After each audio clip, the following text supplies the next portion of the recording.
We're going to read another chapter in our book, Magic Elizabeth by Norma Kassirer. This one, we're going to start on page 25, and this is another Sally. Sally moved uncertainly into the hall and, not knowing what else to do, set down her suitcase. "Sally!" cried her aunt, so sharply that Sally jumped. "Stay right where you are. I should think at your age you would know better. Step back, please, step back." Sally, bewildered and unhappy, did so. "Look," said her aunt, pointing to a spot on the rug just in front of Sally's feet. Sally looked, but it was very difficult to see anything in the dim hallway. "Dirt," said her aunt impatiently, "on my rug. We're going to have to make some rules, and the first one is," she spoke very sharply and distinctly, "wipe your feet on the mat before coming in." "I'm sorry," whispered Sally, but her aunt brushed past her, opened the door of a small, narrow closet near the front door, and brought out a broom. She began to sweep the rug angrily, as if she wanted to sweep Sally out too. Sally half expected her to leap onto the broom with the black cat behind and soar away into the night. "And I wish she would," thought Sally. Her eyes misted with tears as she wiped her feet on the mat near the door. Her aunt was muttering as she swept, as if she were talking to herself. "Have to keep this house clean," she said, brushing furiously at one spot on the rug. "Girl came in and cleaned it, took her wages, and never came back." She bent one hand pressed to her back and peered at the spot. Then she sighed, straightened as if she found it difficult to do so, and went on sweeping harder than ever. "How am I going to manage everything myself? I don't know. Can't get anyone who wants to work nowadays." "Swish, swish," whispered the broom, more slowly now. It seemed to be growing tired. "She doesn't want me here," thought Sally in despair. "Now she has me and the house to take care of, and she doesn't like it." She stood on the mat, feeling awkward and very lonely, while her aunt continued to sweep the rug. She felt a lump beginning in her throat, and her feet were wet and uncomfortable. She sneezed. At last her aunt looked up from her sweeping. "Well," she said, "don't just stand there. Come in, if your feet are clean. Here, hold them up and I'll see." Sally leaned against the door frame and slowly raised one foot and then the other, while Aunt Sarah bent to peer at them. Her aunt snorted, straightened up, and put the broom back in the closet. Sally stood listening to the steady drip of rain from the porch roof, which made her conscious of the deep quiet of the dimly lit house. She shivered. Aunt Sarah turned back to her. "Why you didn't wear rubbers, I don't know," she grumbled. "It wasn't raining when we left," whispered Sally, but her aunt did not seem to hear her. "You have slippers in there," she indicated the suitcase. Sally nodded. "Take them out." Sally opened the suitcase with nervous fingers, found her fuzzy pink slippers, removed her shoes, and put the slippers on. It did feel better. "Leave the shoes on the mat," ordered her aunt. "You'll be getting a cold next, and then what will I do with you?" When Sally had placed the shoes side by side on the mat, her aunt said, "All right, you may come in with me." She followed Aunt Sarah through the musty-smelling hall to a larger closet at the back of the hall. It was filled with what looked to Sally like a number of long, dusty black coats. Her aunt reached into the closet, brought out a hanger, and without a word handed it to Sally. Then, seeing that Sally still wore her coat, she snatched the hanger back and said impatiently, "No more dawdling now, Sally. Take your coat off." Sally removed her coat and her hat and stood awkwardly holding them, wondering whether her aunt would give her the hanger or would place the coat on it herself. Aunt Sarah touched the coat with her long fingers and then hastily drew them back. "Wet," she pronounced, as if Sally was responsible for something very bad. "Well, give it to me," she sighed heavily. "It'll have to go over the sink." Sally handed the coat to her, holding it with two fingers as if trying to touch it as little as possible. Aunt Sarah placed it on the hanger. "You carry the hat," she said, giving that rain-soaked object a disdainful look. Sally followed her, holding the hat as if she were comforting it. She felt very sorry for that small, unwanted blue hat, which had already dripped some some rain on Aunt Sarah's rug. They made their way down a long, shadowy passageway leading from the front hall toward the back of the house. Sally was just beginning to feel a tiny bit better as the slippers warmed her feet when from somewhere ahead of them there came a high-pitched whistle. Sally stumbled in alarm, and her hand reached out toward the wall to support herself. Her fingers leaped back when they encountered something soft. She turned her head with an effort, for her neck ached with tension. She was looking into the gleaming glass eye of a stuffed owl sitting on a little shelf attached to the wall. The whistling rose higher. Sally felt quite faint with terror. "Tea kettle," snapped her aunt, who had not stopped. It took a moment for Sally to collect herself, and then she hurried on after her aunt, not wanting to be left behind in this dark hall with the staring owl. Aunt Sarah pushed open the door at the end of the hall. The whistling grew louder. Sally followed her into the kitchen. Tall cupboards of dark wood with knots that stared down like eyes loomed over them, and there was an enormous stone fireplace, quite empty and so huge that Sally could easily have walked into it. She had never before seen a fireplace of this size, and she wondered how it would look with the fire burning in it. This was a very strange sort of house indeed. Hearing a faint ticking sound, she looked upward and saw upon the mantel of the fireplace, along with a number of blue and white pictures and plates, a little clock shaped like a church. Its pendulum was a small gold bell in the steeple, which moved quickly back and forth. It was a friendly-looking clock with a matter-of-fact sort of voice, and you could almost not look at it without smiling. Aunt Sarah hurried to the stove and moved the kettle, and Sally, looking at the clock, began to feel just the tiniest bit better. There were appetizing odors and comforting, bubbling sounds coming from the stove. It was warmer here in the kitchen. There's the little church house clock, and that's the kitchen.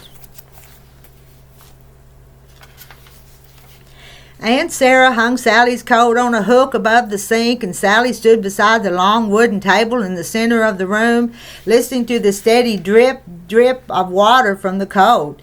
She timidly placed her hat upon the table, and her aunt's long fingers reached out and snatched it up. The hat appeared upon a hook beside the coat.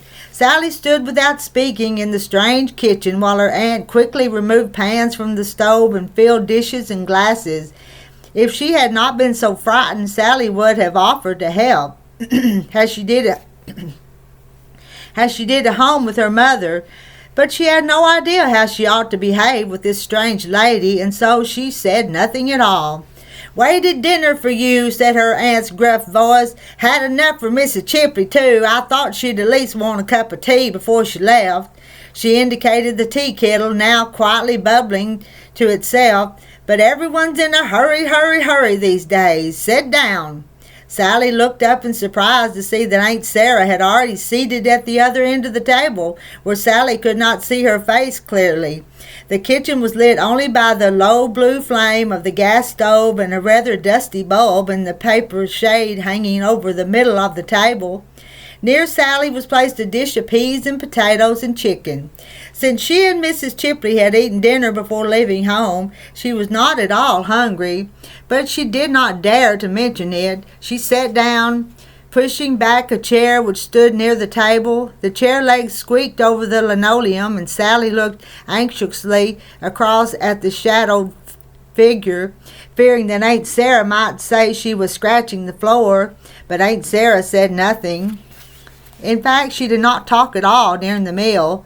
Shadow wove his way under the table, brushing against Sally's legs from time to time and then darting across the kitchen floor. Sally could hear something bumping lightly across the floor as if he were pushing it with his paw, but she could not see what it was. When Sally at last put her knife and fork across her plate and looked up, her aunt's harsh voice spoke from the other end of the table. "Didn't eat much, Sally. Doesn't your mother make you eat?" "Yes," said Sally in a small voice, "but I'm not very hungry," she added bravely, her voice rising to an unfamiliar squeak on the last word. Aunt Sarah stood up. It seemed to take some effort to unfold herself from the chair. She leaned across the table, one hand pressed against her back and the other flattened on the table. How crooked her fingers were, Sally thought, staring at them. She looked up at her aunt's face, which had appeared in the cone of light cast by the hanging bulb. It looked annoyed or angry, perhaps both. "I think then," her aunt said, "that you better go up to bed. Little girls who can't eat belong in bed." Sally swallowed and looked miserably down at her hands in her lap. "Well," said her aunt, walking around the table to her. She put a bony hand on Sally's shoulder. "Let's go," she said gruffly. Sally stood up and followed her through the pantry and into the hall once more, where she picked up her suitcase. Aunt Sarah had switched on some more lights, and Sally could now see that the entrance to what must be the living room was hung with the oddest curtains she'd ever seen. They were not really curtains at all, but rather a series of tiny colored beads on long strings, hanging close together to form a sort of screen or curtain. The beads moved and made a gentle clicking sound as Sally and her aunt passed. Sally could just glimpse dimly beyond the bead curtains the carving backs of chairs and sofas, which looked very old. Their gentle shapes seemed comforting. Aunt Sarah was all straight, sharp lines and not comforting in the least, and she heard, too, as they passed from somewhere deep inside the room, a very delicate musical sound, faint and rather trembling. The melodeon always does that when the floor shakes. Used to play it when I was your age." Sally was too astonished at such a wealth of information from Aunt Sarah to ask what a melodeon was, but it sounded as if it must be something very graceful and beautiful. She was surprised to see now that the lights were on that a white marble angel stood on the post at the foot of the curving staircase. The angel held a twisted orange bulb like a candle flame in one hand. She was smiling gently and looking out somewhere beyond the front door. Perhaps, thought Sally, to where her parents were. She touched the angel's cold bare foot as she passed. Shadow followed along behind them, almost as silent as a real shadow. The stairway was longer than any Sally had ever climbed before. It went on and on, twisting and turning, and each time that Sally thought they must be at the top, there was another turn, and more stairs leading up and up. What a strange house, she thought again. Sally had become aware of a very loud ticking sound that increased in volume as they went up the stairs. At last, finding herself in a long hallway lined with many doors on either side, she saw, down at the far end near a back stairway, a solemn-looking grandfather clock as tall as the ceiling. There was nothing friendly about this clock, as there had been about the little kitchen clock, and Sally stared at it in respectful awe. She had never seen one like it before, and she was astounded by its size, its deep voice, and by the flashing of its pendulum behind the glass cover. The clock seemed to be announcing that in this part of the house, at least, it was in charge. The floor of the hall was covered by a gray carpet patterned with enormous red flowers. Shadow sat on one of the flowers and gave a huge yawn, which ended in a high, petulant meow. The sound echoed down the hallway, and Sally shivered and began to yawn, too. She was very tired, almost too tired to care about anything. Even when her aunt opened one of the doors that lined the hall and showed her into the room that would be hers, it was a very pretty room, the prettiest Sally had ever seen. Its furniture painted pale blue, its brass bed covered with a ruffled yellow spread, the yellow curtains at an open window snapped in the wind. Sally placed her suitcase on the floor next to the bed. She felt too shy to say, "This is a very pretty room," which was what she was thinking. "Now, how did that get open?" said her aunt. One of the two windows in the room was slightly open. Aunt Sarah walked over to it and shut it. She looked angrily at the wet curtains. While her aunt was frowning at the curtains, Sally looked up at an oil painting that hung over a little green marble fireplace.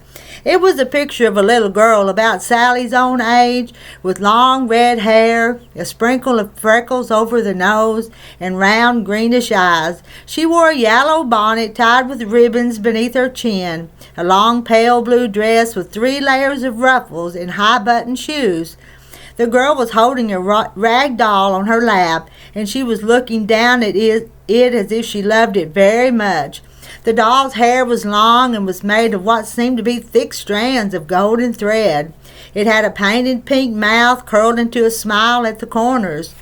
The eyes were a deep blue, the pleasant shape of watermelon seeds, and painted on with a very thin brush so that each golden eyelash showed.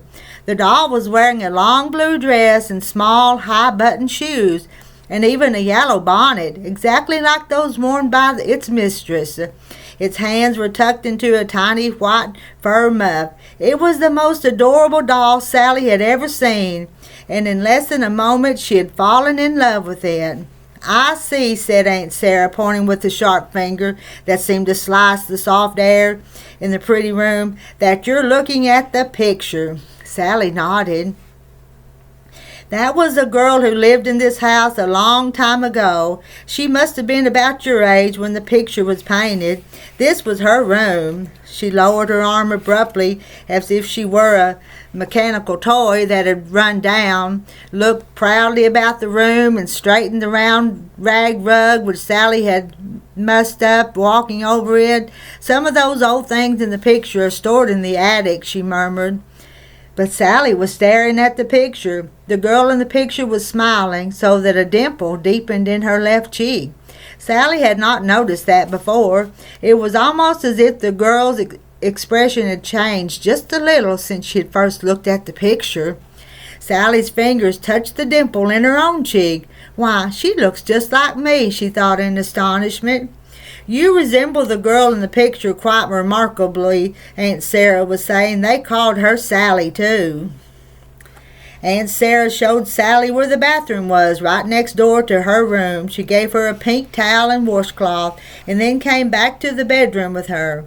While Sally began unpacking her suitcase, her aunt straightened the curtains, turned back the yellow spread to reveal a bright patchwork quilt beneath it, and moved a vase carefully into the very center of the little table that stood beside the bed.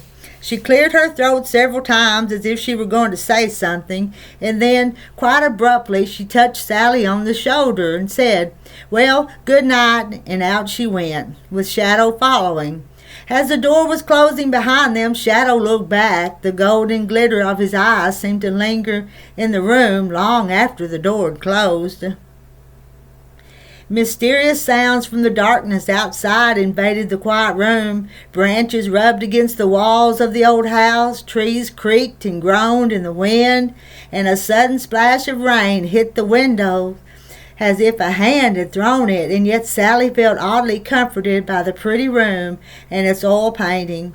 She smiled shyly up at the portrait of the other Sally and her doll. She wondered what the other Sally would think if she could see her placing her clothes in the top drawer of the blue painted chest. "She looks nice," she thought. "I think I would have liked her. But I don't like Aunt Sarah, and I don't like Shadow," she told herself as she put on her pajamas. "I don't like them at all." Before getting into bed, she looked around the room at the wallpaper, sprinkled with tiny bouquets of pink flowers that reminded her of the violets on the curtains in her mother's sewing room. A small white desk held a feather pen stuck into a blue bowl, filled with tiny white pebbles. The dainty blue chair next to it seemed to be the very chair upon which the other Sally was seated in the picture. She sat down in the chair and tried to imagine how it must have felt to be that other Sally so long ago. She looked up at the painting, and she placed her hands just like the other Sally's hands and pretended that she was holding the soft, cottony body of the little doll. As she went to sleep that night with the patchwork quilt pulled up to her chin, almost the last thing she was conscious of was the painting. The rain had almost stopped. Moonlit suddenly flooded the room. In the silvery light, the picture seemed to spring to life. In just another moment, if Sally could keep her eyes open, the other Sally might step down by the way of the mantel and enter the room she had left so long ago. But the very last thing she heard, just as she was dropping off to sleep, was a mournful yowl, which might have been the wind or perhaps shadow, somewhere in the darkness beyond her window. She woke up once that night, shivering from a dream in which Aunt Sarah, wearing a pointed black hat and a great billowing black cloak, was riding upon the back of an enormous shadow. Closer and closer they came, and closer and closer. She lay awake in the dark for a long time, trembling, and in the strange moaning blackness, with the trees beating like wings at the mysterious old house, it seemed quite possible to her that Aunt Sarah might indeed be a witch. But when she fell asleep again at last, it was to dream that she was playing with the other Sally and her doll upon the round rag rug beside the bed, and that sun was streaming in through the windows. That's the end of that chapter.